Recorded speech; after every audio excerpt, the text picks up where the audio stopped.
Okay, I've got that there. Now I've got this end here. Although I bought a 15-foot cord and only needed 10 feet because it's very unflexible. It only barely makes it. It's an adapter head there for my car charger. Alright, here goes the big test. Plug it in, and then I can enable AC charging with 50 amp power. I'm probably going to cap this at 30 amps, even though the socket can supposedly do 50.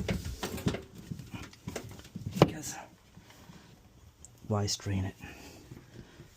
Okay, looks good. I got my HumpSync batteries, 4 of them down there, and I've got some 4 valence batteries on top. It's plugged into 120 volt or 240 volt 50 amp mains, and it should be all good to go. All right, this is now the final step: reprogramming the inverter current cutoffs.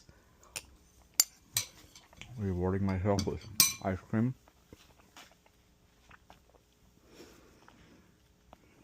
Let's go here.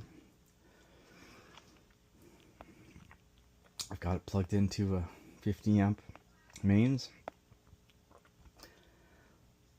So now running everything simultaneously should be a breeze. Just have to increase the cutoff, the AC in.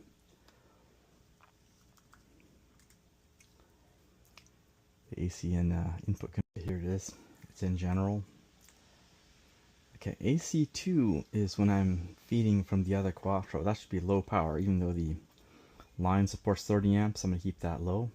But this, I can now crank this up. Since this is now connected to a 50 amp breaker, I'm going to set it to 30 amps. That should be way overkill. Okay, I artificially set the state of charge to 20% to start the recharge. And it is using the big fat cable, taking 2,700 watts from the 50 amp plug, and it is running the loads and recharging at 2,000 watts at the same time. And there's a small amount of power coming in from solar too, and there it is. So it's bulk charging mode. The real state of charge is much higher. It's probably 75% now, but I did this to artificially start it charging, so it just proves that it works.